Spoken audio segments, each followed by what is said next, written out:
The Miller family had always taken pride in their farm, a sprawling estate nestled in the rolling hills of rural Wisconsin.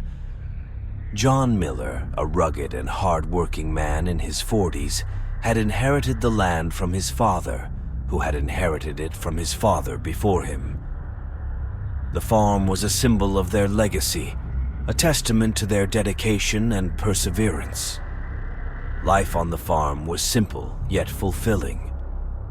John's wife, Mary, a kind-hearted woman with a nurturing spirit, managed the household and helped with the lighter farm chores. Their 2 teenage children, Sam and Emily, pitched in whenever they could, balancing their schoolwork with the demands of farm life. Sam, at 17, was strong and eager to prove himself, while 16-year-old Emily had a keen mind and a love for animals.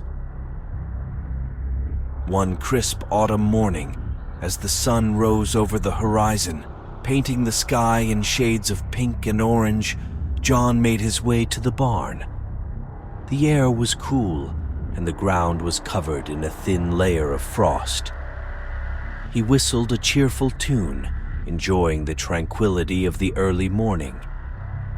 However, his pleasant mood quickly dissipated when he opened the barn doors. Inside, several of their cows lay motionless on the straw-covered floor. Their eyes were wide open, staring blankly into the void, and their bodies appeared unnaturally thin. John's heart raced as he knelt beside one of the cows, his fingers trembling as he examined it more closely. He noticed 2 small puncture wounds on the animal's neck, and when he touched the area around the wounds, the skin was cold and lifeless.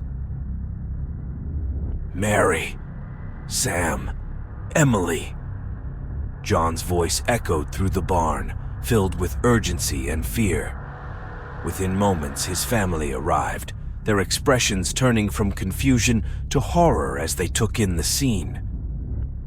"What happened?" Mary asked, her voice shaking. "I don't know," John replied, his brow furrowed. "But whatever it is, it's not natural." They spent the next few hours examining the other cows, all of which showed the same signs of blood loss. John and Sam moved the bodies to the side, while Mary and Emily checked the remaining livestock for any signs of illness or injury. The remaining animals seemed healthy but agitated, as if sensing the danger that lurked nearby. The Millers initially suspected a wild animal, perhaps a pack of coyotes or wolves, but the precision of the puncture wounds and the complete drainage of blood didn't match any known predator.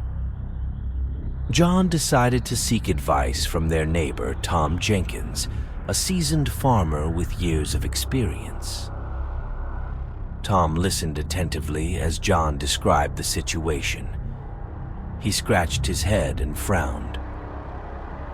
"I've never seen anything like it, John. Coyotes and wolves usually go for the meat, not just the blood. This sounds like something else entirely." "Something else?" John asked, his voice edged with desperation. "Like what?" Tom shook his head. "I don't know, but whatever it is, you need to be careful. Set up night watches and keep your family close. We can't afford to lose any more livestock." Determined to protect his farm and family, John took Tom's advice to heart. That evening, he gathered Sam and Emily in the living room and explained the plan. They would take turns watching the barn at night, armed with rifles and flashlights, ready to confront whatever was preying on their animals. The first night of the watch was tense. John and Sam sat in the barn, listening intently to every sound. The wind rustled through the trees, and the occasional hoot of an owl echoed in the distance. Hours passed, and despite their vigilance, nothing unusual happened. As dawn approached, they breathed a sigh of relief and returned to the house. But the following morning, their relief turned to dread when they found another cow dead, drained of blood just like the others. Frustration and fear gnawed at John's resolve. He knew they were dealing with something far more sinister than a wild animal. Over the next few nights, they fortified the barn with additional locks and boarded up any gaps or holes. They laid traps around the perimeter, hoping to catch whatever was responsible. Despite their efforts, the attacks continued, and more animals fell victim. John's worry grew with each passing day. He could see the toll it was taking on his family. Mary's face was pale, and she slept fitfully, plagued by nightmares. Sam and Emily, once full of energy and enthusiasm, were now exhausted and fearful. The farm, once a place of joy and hard work, had become a battleground against an unseen enemy. Desperate for answers, John decided to visit the nearest town and speak with Father O'Reilly, the local priest known for his wisdom and knowledge of folklore. The drive to town was long and filled with anxious thoughts. John replayed the events in his mind, searching for any clue or explanation. Father O'Reilly welcomed John into the rectory, offering him a seat and a cup of tea. John recounted the horrifying events on his farm, his voice trembling with emotion. The priest listened intently, his face growing more solemn with each word. "John, it sounds like you're dealing with something beyond the natural world," Father O'Reilly said quietly. He reached for a leather-bound book on his desk and opened it to a page filled with ancient symbols and drawings. "There have been legends of creatures that feed on the blood of the living, known as vampires. They are cunning and ruthless, preying on the weak and vulnerable." John's heart pounded in his chest. Vampires. But those are just stories, aren't they? "Many stories have a basis in truth," Father O'Reilly replied. "You must take every precaution to protect your family. Here, take this." He handed John a crucifix, garlic cloves, and a bundle of wooden stakes. "These are traditional methods of warding off vampires. Place the crucifixes and garlic around your home and barn, and if you encounter one, use the stakes to defend yourself." John accepted the items, feeling a mix of fear and determination. "Thank you, Father. I'll do whatever it takes to protect my family." As he drove back to the farm, John's mind raced with thoughts of vampires and the impending battle. He knew they were up against something far more dangerous than they had ever imagined, but he was resolved to fight for his family's survival. Little did he know that this was only the beginning of their nightmare, and the true horror had yet to unfold. Armed with Father O'Reilly's advice and the items he had given him, John returned home with a renewed sense of purpose. He gathered his family in the living room, where the flickering fireplace cast dancing shadows on the walls.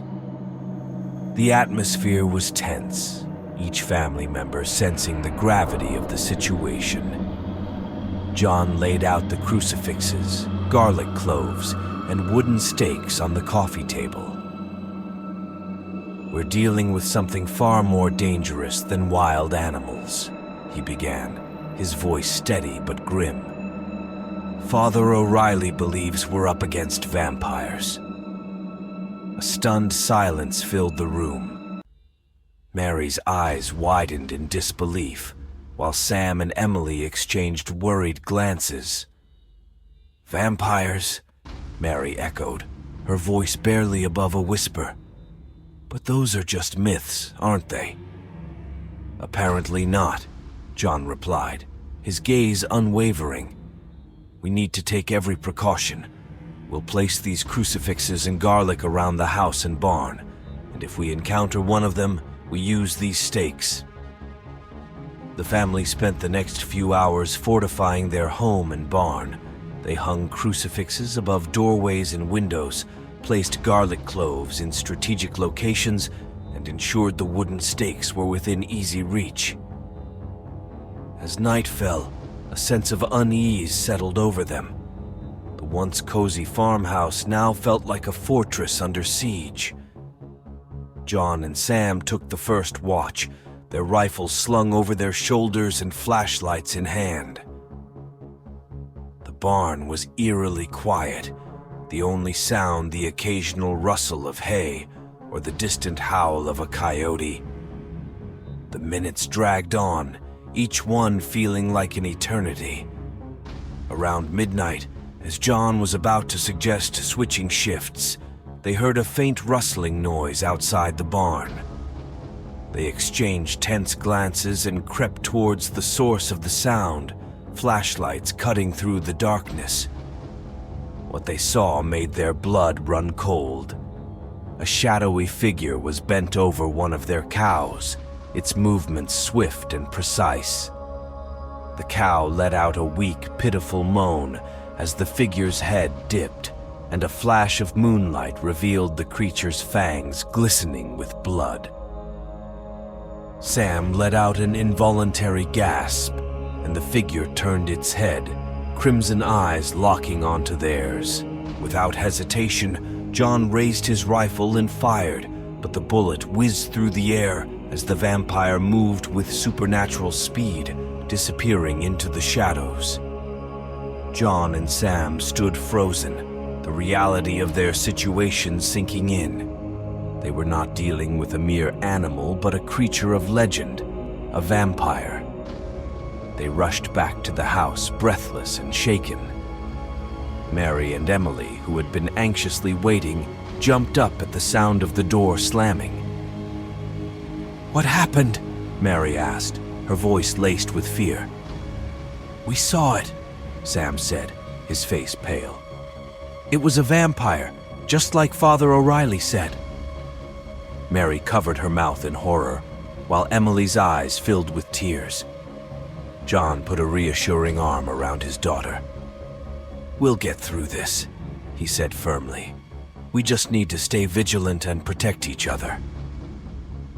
The following day, the Millers fortified their defenses even further. They built barriers around the barn, using wooden planks and barbed wire. John and Sam crafted additional stakes, and Mary prepared a mixture of holy water, sprinkling it around the property. Despite their exhaustion, they were determined to defend their home. As night fell, the tension was palpable. John and Sam took turns patrolling the barn, while Mary and Emily kept watch from the house.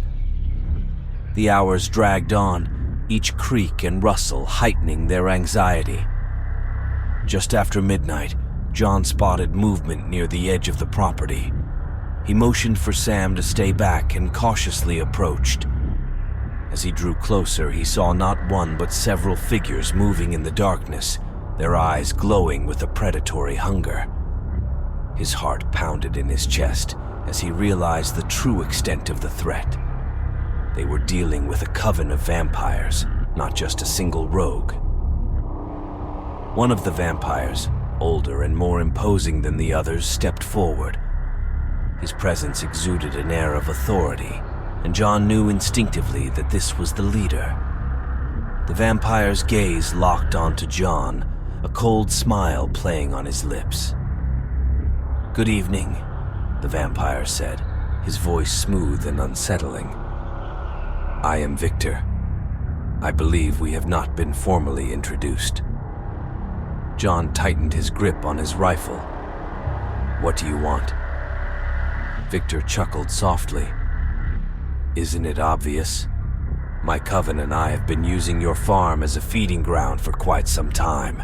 We have no intention of leaving." "Then we'll drive you out," John retorted, trying to keep his voice steady. Victor's smile widened, revealing his sharp fangs. "You could try, but you would not succeed. However, I am a reasonable man. I propose a deal. In exchange for a steady supply of your livestock, we will leave your family unharmed." John hesitated, the weight of the decision pressing heavily on him. He knew they were outmatched, and the safety of his family was paramount. Reluctantly, he nodded. "Fine, but if you harm any of us, the deal is off." "Agreed," Victor said, his smile never wavering. "We will feed only on your animals. You have my word." With that, Victor and his coven melted back into the shadows, leaving John standing alone in the cold night. He felt a chill run down his spine, but he had no choice. He had to protect his family, even if it meant making a deal with the devil.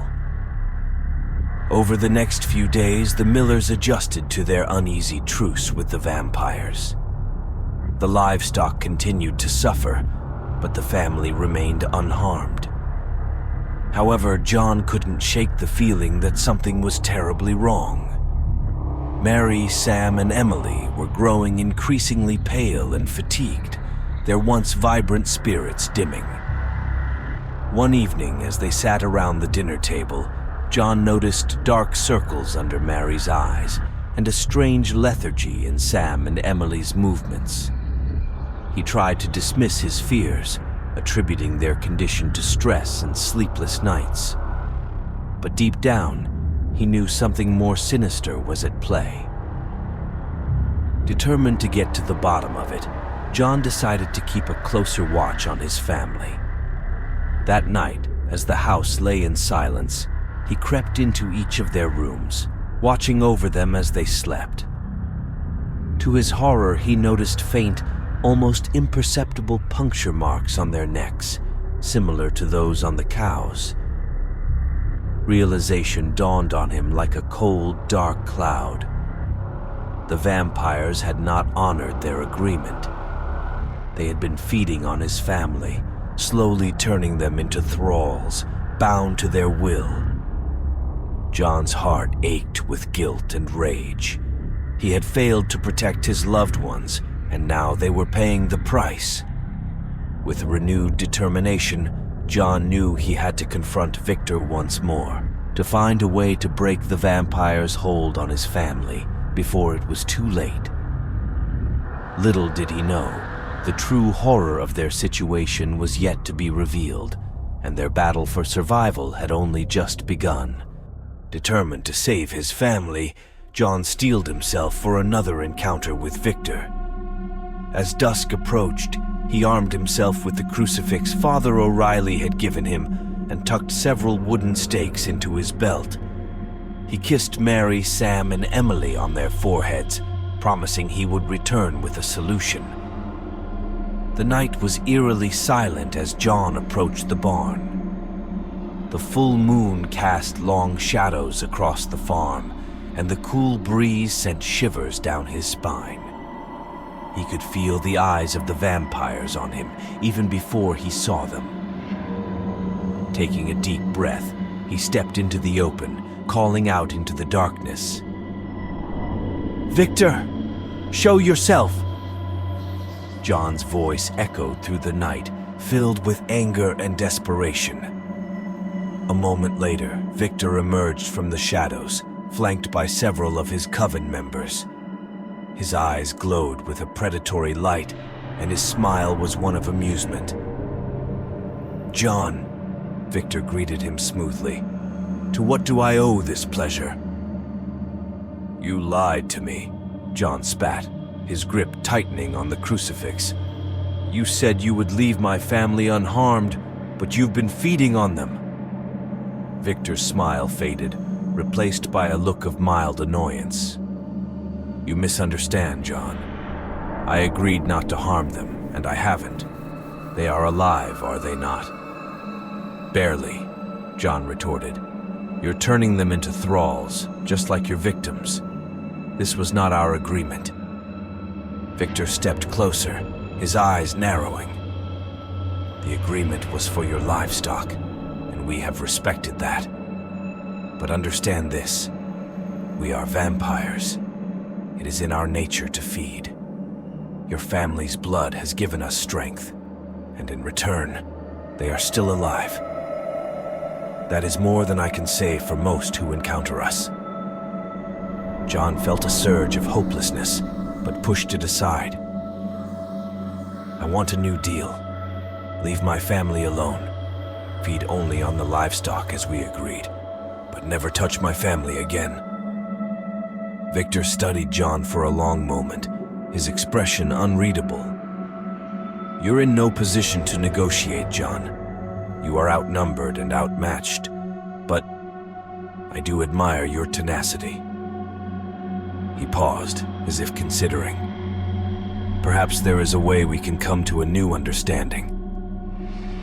John's hope flickered, fragile and tentative. What do you want? Victor's smile returned, more sinister than before. A blood bond. You will willingly give your blood to me, allowing me to take what I need when I need it. In exchange, I will ensure your family is left unharmed. They will remain safe and untouched. John's heart pounded. He knew what this meant. He would become a living blood source for Victor, a prisoner of his own body. But the thought of his family's suffering was unbearable. He had to protect them, no matter the cost. Fine, John said, his voice barely above a whisper. I agree to your terms. Excellent, Victor purred. He extended his hand, and John hesitated for a moment before grasping it. Victor's grip was cold and strong, and John could feel the vampiric power coursing through him. With the deal struck, Victor and his coven retreated into the shadows, leaving John standing alone in the moonlight. He felt a strange mix of relief and dread. He had secured his family's safety, but at what cost? Returning to the house, John found Mary, Sam, and Emily in the living room, anxiously waiting for him. He explained the new deal, omitting the more disturbing details to spare them further worry. They were relieved, but also sensed the weight of the sacrifice John had made. That night, as John lay in bed, the reality of his decision settled over him like a heavy blanket. He had saved his family, but he had also bound himself to a monster. He couldn't shake the feeling that this was only the beginning of their nightmare. Over the following weeks, the changes in the Miller household were palpable. The family's health began to improve, and the color slowly returned to their faces. John, however, grew weaker and more pale with each passing day. He often woke in the middle of the night to find Victor standing over him, draining his blood with a detached, almost clinical precision. The process left John feeling drained and disoriented, but he bore it stoically, knowing it was the price he had to pay. Mary noticed the toll it was taking on John and confronted him one evening. "You're not telling me everything, are you?" she asked, her eyes filled with concern. John hesitated, then shook his head. "No, I'm not. But you don't need to worry. I'm doing this for you, for Sam and Emily. We'll be safe." Mary's eyes filled with tears, but she nodded, trusting John's judgment. "Just promise me you'll be careful." "I promise," John said, though he wasn't sure how much longer he could keep it. As the days turned into weeks, John's strength waned, and he struggled to keep up with the demands of the farm. Sam and Emily took on more responsibilities, their bond with their father growing stronger as they saw the sacrifices he was making. But deep down, John knew that Victor's promises were fragile and the vampire's hunger insatiable. He could sense their eyes on him, always watching, waiting for any sign of weakness. The farm had become a delicate balance of life and death, with John's blood the only thing keeping the fragile peace. One stormy night, John decided to confront Victor once more. He couldn't shake the feeling that the vampires had other plans, that their hunger would eventually turn back to his family. He needed to find a way to break the bond and rid their farm of the undead menace for good. As lightning flashed and thunder rumbled, John made his way to the barn, the crucifix and stakes in hand. He knew it was a dangerous gamble, but he had no choice. He had to protect his family, no matter the cost. He entered the barn, finding Victor and his coven waiting for him, as if they had anticipated his arrival. Victor's eyes gleamed with dark amusement. "Back so soon, John." "This ends now," John said, his voice resolute. "You promised to leave my family alone, but I don't trust you. I want you gone, for good." Victor laughed, a chilling sound that echoed through the barn. "You are brave, John, but foolish. You cannot defeat us. The bond is unbreakable."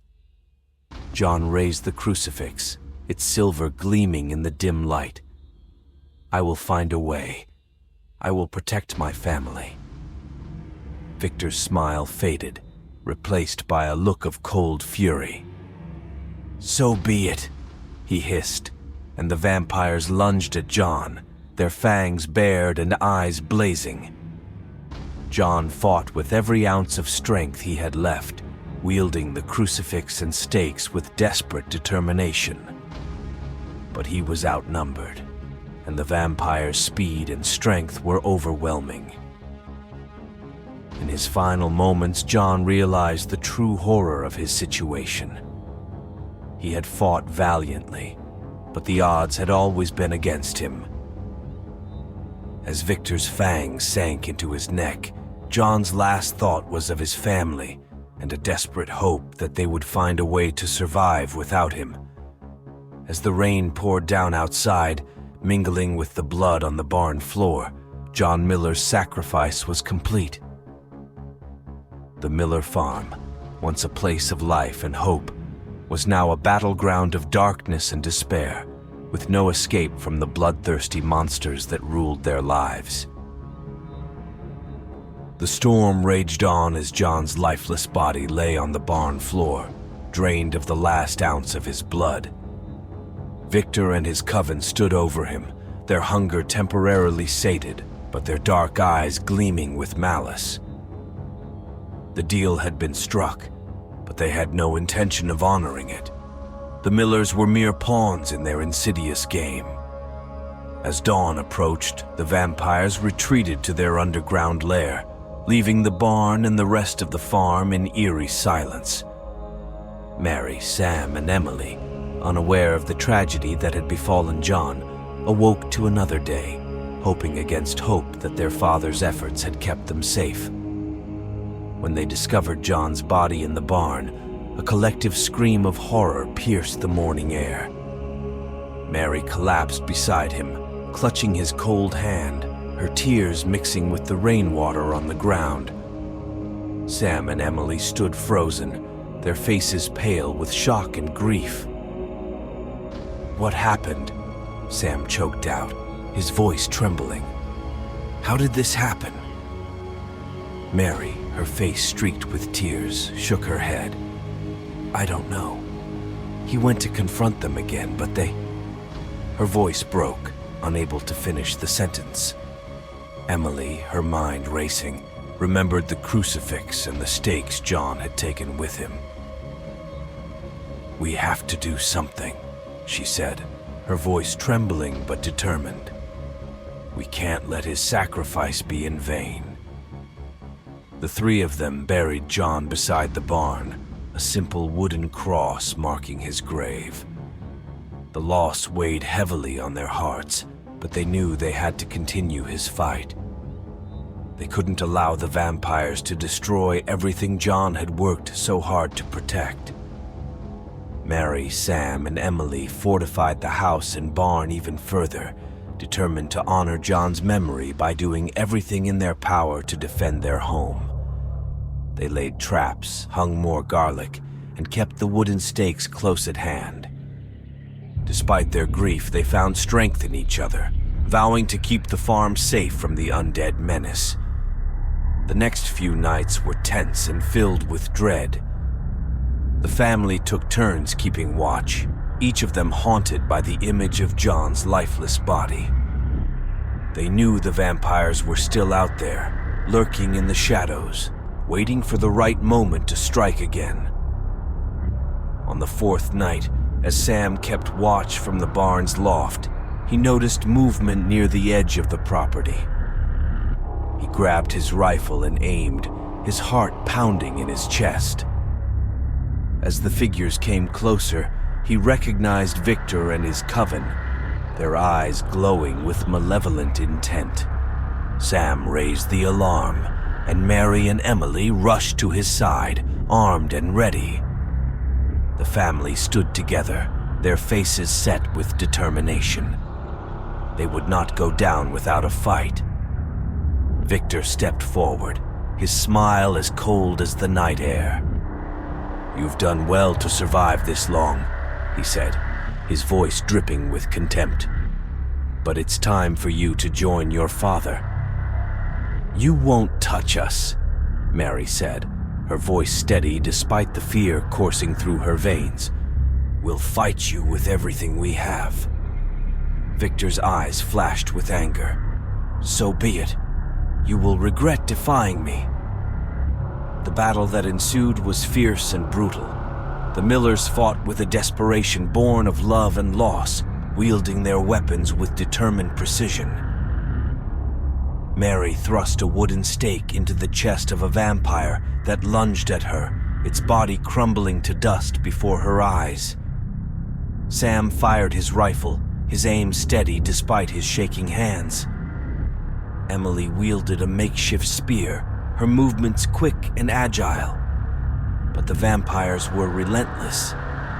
They moved with supernatural speed, their fangs gleaming in the moonlight. One by one, the Millers began to tire, their movements growing slower and less coordinated. The vampires seized the opportunity, attacking with renewed ferocity. In a desperate bid to save her children, Mary charged at Victor, her spear aimed at his heart. Victor caught her wrist with a crushing grip, his smile triumphant. "You are brave but foolish," he sneered, twisting her arm and sending the spear clattering to the ground.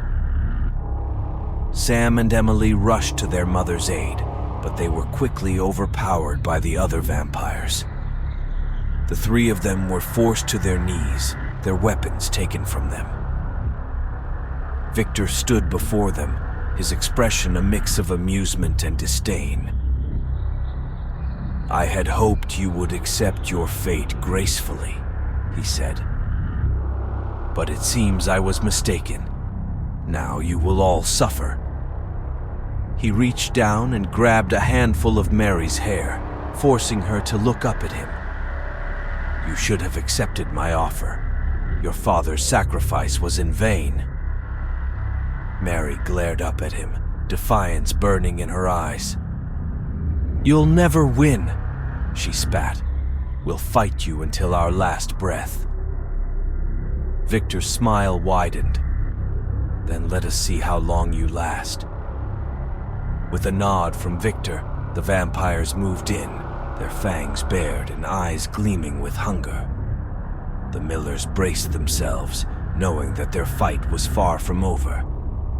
They had lost John, but they would not lose each other without a battle.